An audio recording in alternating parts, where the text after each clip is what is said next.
দর্শক, আজকে আমি মহাবিপদ থেকে আল্লাহ আমাকে জীবনে বাঁচিয়ে রেখেছেন। তাই আমি আল্লাহর কাছে হাজার শুকরিয়া এবং বিশ্ববাসীর কাছে আমি দোয়া চাই। আমি আজকে মহা আনন্দিত এ কারণেই যে আইসিইউ থেকে মেডিকেল কলেজ হাসপাতালের যে আজ পর্যন্ত রেজাল্ট, একজন ব্যক্তিও বেঁচে ফেরে নাই। আমি একমাত্র প্রাণী যে বেঁচে আছে। এ কারণে আমি সকলের কাছে দোয়া চাই। পাশাপাশি আমি বিএনপির রাজনীতি করি। বেগম খালেদা জিয়া উনি দেশের বাইরে গেছেন, আল্লাহ ওনার দীর্ঘ হায়াত দিক এবং সুস্থতা কামনা করছি আমি। সেই সাথে আমার নেতা শহীদ প্রেসিডেন্ট জিয়াউর রহমান, ওনার রুহের মাগফিরাত কামনা করি। আরও সেই সাথে বৈষম্য বিরোধী ছাত্র আন্দোলনের যে শুরু হয় যখন থেকে, বিশেষ করে শাহবাগ, জাতীয় প্রেস ক্লাব, জাতীয়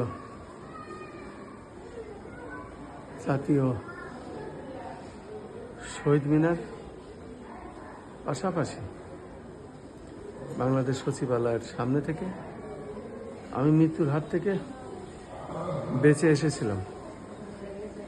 আমি অজ্ঞান হয়েছিলাম, রাবার বুলেট খেয়েছিলাম এবং আমি টিয়ার সেল, সেই সাথে ছররা গুলি এবং ইটপাটকেল। তবু আমি অজ্ঞান হয়ে গেলেও আমার সহকর্মী ভাইয়েরা আমাকে টেনে নিয়ে পেপার পত্রিকায় আগুন জ্বালিয়ে আমাকে শ্বাস প্রশ্বাস নেয়। আমি সুস্থ হয়ে আবারও কাজে যোগদান করি।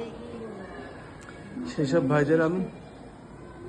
ভাইদের আমি সহকর্মীদের আমি শুভেচ্ছা জানাই, আন্তরিকতা জানাই এবং সেই সাথে বিশেষ করে বৈষম্য বিরোধী আন্দোলনে যেসব শহীদ ভাইয়েরা শহীদ হয়েছেন, তাদের আমি শহীদি মর্যাদা দাবি করছি। বিশেষ করে শান্তিতে নোবেলজয়ী ডক্টর মোহাম্মদ ইউনূস সাহেবের কাছে। এবং আমি একটি ক্যান্সার প্রতিরোধক হাসপাতাল করতে চাই। আমি আমার একটি বিশেষ অনুদান চাই। আমার প্রাপ্য এটা। আমার নিজের সম্পত্তি আছে, পাশাপাশি ঢাকাতেও সম্পত্তি কিনে জরায়ু ক্যান্সার প্রতিরোধ হাসপাতাল করা যাবে, যা মানুষের কল্যাণে, দেশের কল্যাণে কাজ করবে। এবং সেই সাথে আমাদের পরিবারের যারা এই বৈষম্য আন্দোলনে অংশগ্রহণ করেছিলেন, তার ভিতরে আমার একমাত্র ভাগ্নি ডাক্তার, মুগদা মেডিকেলের শেষ বর্ষের ছাত্রী। সে বিশেষ করে শাহবাগ থেকে শুরু করে, মুগদা মেডিকেল থেকে শুরু করে গুলিস্তান এবং গুলিস্তান 0 পয়েন্ট থেকে শুরু করে সমস্ত জায়গায় আন্দোলনে সে ভূমিকা রাখে। এবং বৈষম্য বিরোধী আন্দোলন এর জন্য শুরু ওই জুলাই আগস্ট। আমি জুলাই আগস্ট থেকে যে বৈষম্য বিরোধী ভাষা যে আন্দোলনটি হয়, এই আন্দোলনে সবসময় আমি অংশগ্রহণ করেছিলাম। পাশাপাশি আমার ছোট ভাইয়ের 2টো শিশু বাচ্চা, খন্দকার রায়ান জারিফ শিশু মডেল আমি বলি, সেই সাথে খন্দকার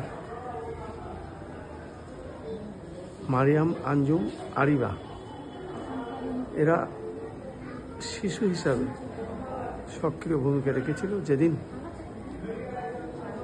এই খুনি শেখ হাসিনা পালিয়ে যায়।